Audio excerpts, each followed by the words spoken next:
Hello friends, once again welcome to RK's Apex Institute of English. Friends మనం news papers నుంచి vocabulary నేర్చుకునే ఒక process start చేసాం. ఈ ప్రాసెస్లో ఇవాళ మరికొన్ని ఇంట్రెస్టింగ్ వొకాబులరీ వర్డ్స్ నేర్చుకుందాం. Clear? Right. First one, Modi excuses JMM of patronising infiltrators. Modi excuses JMM of patronising infiltrators. ముందు ఎక్యూజ్ అనే ఈ వర్డ్ గురించి నేర్చుకుందాం. ఎక్యూజ్ ఒక 2 days క్రితం న్యూస్ పేపర్లో కూడా ఇది వర్డ్ వచ్చినప్పుడు మీకు ఎక్స్ప్లెయిన్ చేశాను. ఎక్యూజ్ అంటే నేరం ఆరోపించు, నేరం ఆరోపించు. ఈ స్ట్రక్చర్ మనం ఎలా తీసుకోవాలి? Subject plus excuse. ఇక్కడ ఎవరి మీద మనం నేరం ఆరోపిస్తున్నామో ఆ వ్యక్తిని కానీ ఆ సంస్థని కానీ అది కానీ చెప్పాలి. దీన్ని మనం సంబడి ఆర్ STH సంథింగ్ అనుకోవచ్చు. అంటే ఎవరి మీద లేకపోతే ఎవరిని చేస్తున్నాం. ప్లస్ నెక్స్ట్ ఆఫ్ తీసుకొని దీని నెక్స్ట్ మీరు V1 ప్లస్ ఇంఫార్మ్ తీసుకోవచ్చు, లేదంటే ఏదన్నా ఒక నౌన్ తీసుకోవచ్చు. ఓకే, ఇది ఒక సింటాక్స్ రాయడం అంటారు. ఇక్కడ ఇదంతా అలవాటు అయితే కనుక లాంగ్వేజ్ తేలిగ్గా మనకు నేర్చుకోవచ్చు. ఐ మీన్ సెంటెన్సెస్ని ఈజీగా ఫ్రేమ్ చేయొచ్చు. Subject excuse somebody of V1 plus inform or noun. Okay, see here. Okay, example చూద్దాం. He accused them, or you can say accused his roommates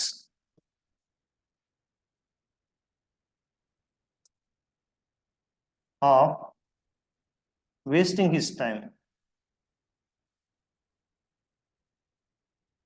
అంటే ఆయన చెప్తున్నాడు కదా, బాబు వీళ్ళంతా నా టైంని వేస్ట్ చేస్తున్నారు, వీళ్ళు నా రూమ్మేట్స్ అందరూ కూడా నా టైంని వేస్ట్ చేస్తున్నారని చెప్తున్నాడు. ఈ అక్యూజ్డ్ దెమ్ ఆర్ ఈ accused his roommates of wasting his time. ఇలా అక్యూజ్ అనేది చాలా రెగ్యులర్గా మనకు న్యూస్ పేపర్స్లో కనబడుతూ ఉంటుంది. అలా ఇంకోటి చూడండి, comedian Nalin accuses BJP of harassment. So accuses BJP of harassment. Harassment అనేది ఇక్కడ నౌన్ అవుతుంది. ఇక్కడ అంటే బీజేపీ చిత్రహింసలు పెడుతుంది, హెరాస్మెంట్ చేస్తుంది అని కమెడియన్ ఒక ఆరోపణ చేస్తున్నారు అంతే కూడా. ఇలా ఎక్యూజ్ అనే వర్డ్ ఇందులో నేర్చుకోవాల్సి ఉంటుంది. క్లియర్? ఒకటి. ఇక సెకండ్, ప్యాట్రనైజింగ్ అంటే ఏంటి? ప్యాట్రనైజ్ అంటే పోషించు అని వస్తుంది అన్నమాట. ఇక్కడ ప్యాట్రనైజ్ అంటే కనుక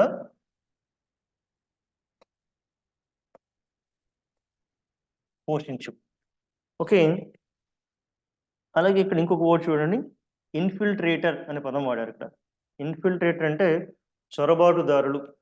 ఇన్ఫిల్ట్రేటర్ అంటే చొరబాటుదారులు. అంటే ఇక్కడ మోడీ గారు ఆరోపణ చేస్తున్నారు, ఈ JMM అనేటువంటి పొలిటికల్ పార్టీ ఈ చొరబాటుదారుల్ని పోషిస్తుంది, అంటే వాళ్ళని పెంచి పెద్ద చేస్తుంది అని చెప్తున్నారు అంతా కూడా. సో ఇన్ఫిల్ట్రేటర్ అంటే చొరబాటుదారులు.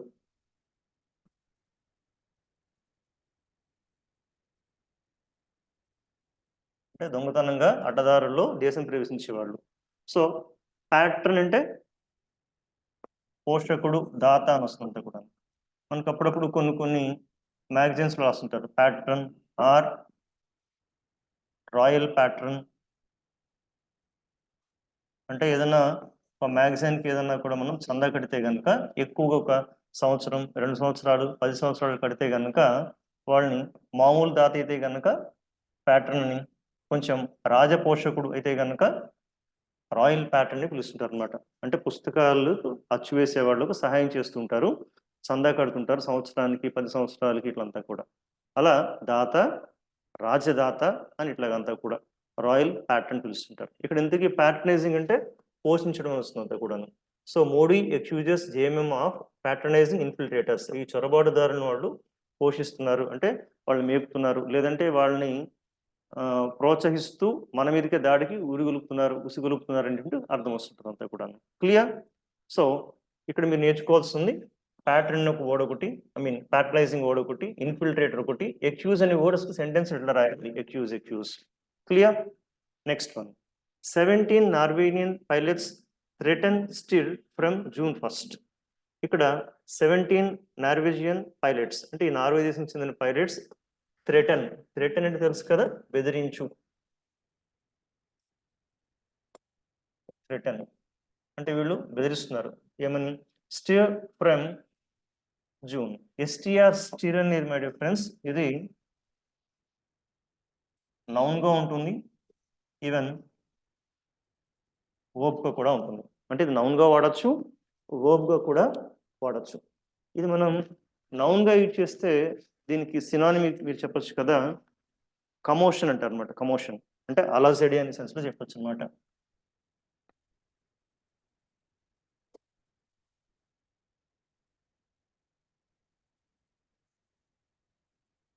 అలజడి అంటే మనకు ఇప్పుడు చాలా మందికి తెలుగు పదాలు తెలియట్లేదు.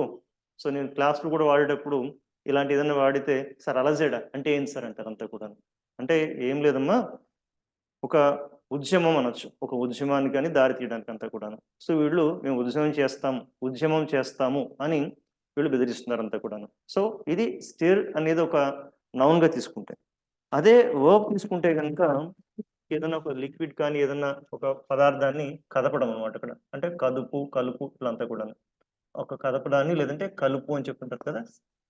మనకు ఏదన్నా లిక్విడ్ కలవలేదు అనుకోండి, ఒక స్పూన్ పెట్టి ఇలా తిప్పుతాం కదా, ఆ తిప్పడాన్ని కలపడానికి కూడా చెప్తుంటారు.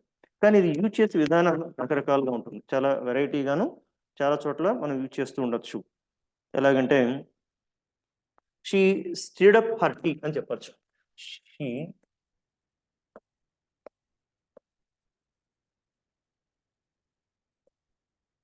Stirred up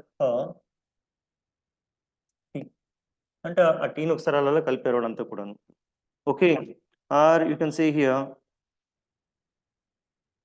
before taking medicine so stir it up. So before taking the medicine stir it up అంటే కొంచెం కదుపు అబ్బా అటు ఇటు అని చెప్పడం, అలా కూడా వాడచ్చు. ఇదే స్టిర్ని ఎలా చెప్తారంటే ఒక మనసుని కదిలించు, లేదా మనసు కొంచెం ఇబ్బంది పెట్టు అనే సెన్స్ కూడా వాడచ్చు. ఎలాగా? She was stirred up by her sad story. Okay, ఎలా చెప్పచ్చు మనం? She was stirred by his sad story. అంటే అతడి దీనగాథ వినిన తర్వాత వాడు కదిలిపోయారు, రే ఇలా ఏంద పాపం అతనికి అనంతా కూడా. ఇలాగ స్టిర్ అంటే కదిలించు, కదిలిపోవు ఇట్లా. అదే నౌన్ గా తీసుకుంటే కనుక ఉద్యమము, అలజడి, కమోషన్ ఇట్లా ఉంటుంది అంతా కూడా. క్లియర్? సో థ్రెటన్ అంటే కనుక బెదిరించు, స్టిర్ అంటే కనుక ఉద్యమము, ఇలా అంతా కూడా. సో చూడండి, so 17 Norwegian air pilots plan to take strike action. ఈ స్ట్రైక్ యాక్షన్ ని ఇక్కడ మనం స్టిర్ గా చెప్పుకోవచ్చు. Clear? From June 1st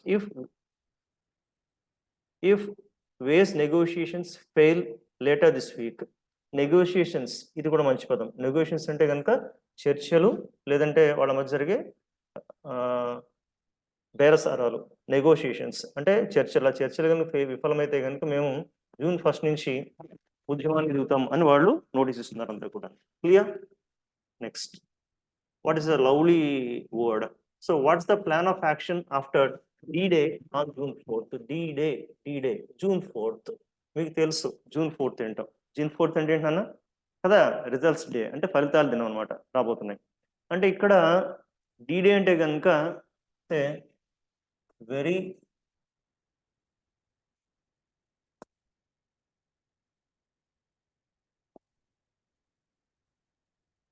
important day అనమాట. ఇక్కడ ఏదన్నా ఒక ప్రత్యేకమైన దినం, ఇంపార్టెంట్ డే, దాని గురించి ఎక్కువ మంది వెయిట్ చేస్తున్నారు. ఏదో జరగబోతోంది, ఏదో ఫలితాలు రాబోతోంది, కొంతమంది భవితవ్యం మారబోతోంది, అంటే అలాంటి డేని D-Day అంటారు అనమాట ఇక్కడ.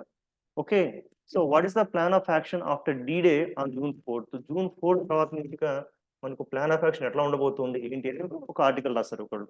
సో మన దేశం యొక్క ప్లాన్ ఆఫ్ యాక్షన్ ఎట్లా ఉంటుంది, ఎలా ముందుకు పోతుంది అని అంతా కూడా. D-Day అంటే కనుక very important day. Okay, so ఇక్కడ ఇంకొక ఇంపార్టెంట్ వర్డ్ మనం నేర్చుకున్నాం, D-Day ఉంది కదా, అలా ఇంకోటి ఫ్రెండ్స్ రెడ్ లెటర్ డే అని ఉంటుంది ఒకటి. రెడ్ లెటర్ డే అంటే కనుక ఇది కూడా ఇంపార్టెంట్ డేనే, కానీ ఒకళ్ళ జీవితంలో మర్చిపోలేని రోజు. అంటే అది మరలా రిపీట్ అవుతుంటుంది కదా, మనకు ఒక హ్యాపీ బర్త్డే కానీ, ఏదైనా ఒక దేశానికి తీసుకుంటే కనుక related day independence day. Okay, independence day ఇట్లాగా రిలేటెడ్ డే, రిలేటెడ్ డే. మాకు మార్నింగ్ బ్యాచ్లో ఉన్న మేడం చెప్పమంటే కనుక she has 2 daughters. Her 2 daughters got joining orders from MNC companies on the same day. అంటే ఇద్దరికి కూడా సేమ్ డేట్, ఒకే రోజున వాళ్ళిద్దరికి కూడా జాయినింగ్ ఆర్డర్స్ వచ్చినాయి. She feels that is the related day in her life. అది ఆమె జీవితంలో ఒక మంచి రోజు అంట. అంటే మా ఇద్దరు డాటర్స్ కూడా మంచి జాబ్స్, కంపెనీలో మంచి జాబ్స్ వచ్చాయి, ఒకే రోజు వచ్చేది కూడా రిసీవింగ్ ఆర్డర్స్ అన్నారు అంతా కూడా. So she feels that day is a related day in her life. So ఒక ఇంపార్టెంట్ డేని related. Exotic trouble in desi Paradise. Exotic అంటే కనుక ఫారెన్ అన్నట్టు, అంటే విదేశీ అని చెప్పొచ్చు. విదేశీ. ఓకే, దేశీ అనేది మన తెలుగు లేదంటే హిందీ పదం అనుకోవచ్చు. దేశీ అంటే కనుక మన స్వదేశీ అని చెప్పడం అనమాట. స్వదేశీ. So exotic trouble in desi Paradise. Paradise అంటే కనుక స్వర్గము, భూతల స్వర్గం మనకు ప్యారడైజ్. అంటే మన దేశంలో ఉన్న స్వర్గం అంటే ఏంటి? ఇక్కడ దేని గురించి చెప్తున్నారంటే మనకున్నటువంటి తోటలు, గార్డెన్స్. ఓకే, ఇప్పుడు ఉండేటువంటి పూలు, పుష్పాలు అంతా కూడా భూమి మీద ఒక విధంగా స్వర్గం కింద చెప్పుకోవచ్చు మనం. కానీ వీటికి పోటీగా విదేశీ నుంచి చాలా వస్తున్నాయి అంతా కూడా. అంటే విదేశీ నుంచి వచ్చే మొక్కలు కానీ, విదేశీ నుంచి తీసుకొచ్చేటువంటి ఫ్లవర్స్ కానీ, ఇవన్నీ కూడా మనకు పోటీగా ఉంచి కొంచెం ఇబ్బంది పెడుతున్నాయని చెప్తున్నారు అంతా కూడా. మరొకసారి క్లియర్గా చూద్దాం ఇది. సో ఏమంటున్నారు ఇక్కడ? People's craze for rare and exotic foreign plants is posing a threat. అంటే ఒక ప్రమాదాన్ని మనకు కలుగజేస్తుంది. To urban green covers and natural forest. అంటే న్యాచురల్గా ఇక్కడ ఏంటంటే ఏ దేశంలో, ఏ ప్రాంతంలో పెరిగేటువంటి మొక్కలు వాటికి పర్యావరణానికి మంచి కలిగిస్తుంది, ప్లస్ ఇంకా ఎక్కువ స్ప్రెడ్ అనేది పనిచేస్తుంటుంది. ఇక్కడ ఒక్కోసారి ఫారెన్ నుంచి వచ్చినటువంటివి న్యాచురల్ కవర్స్కి, గ్రీన్ కవర్స్కి ఇబ్బంది పెడుతుంటుంది, ప్లస్ బిజినెస్ పరంగా కూడా దెబ్బతీస్తుంటుంది. So people's craze for rare and exotic foreign plants is posing a threat to urban green covers and natural forest. Nearly 66% of India's natural systems are threatened by invasive plant species. అంటే కొత్తగా వస్తున్నది విదేశీ నుంచి వచ్చేటువంటి మొక్కల రకరకాల జాతులు ఇది చాలా ఇబ్బంది పెట్టేస్తున్నాయి, మనకు ప్రమాదాన్ని కలిగజేస్తున్నాయి అంటారు అంతా కూడా. Clear?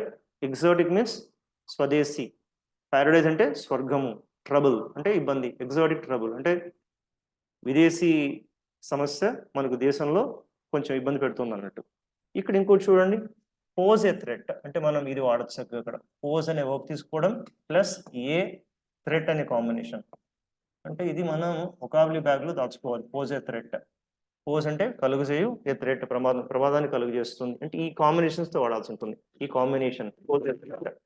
So your loose tongue surely poses a threat to your career. అంటే నీ కెరియర్, నీ లూజ్ టంగ్ వల్ల పోగొట్టుకుంటున్నాను అన్న అని చెప్తున్నారు ఇక్కడ. అంటే ఎలాగన్నారు? Your loose tongue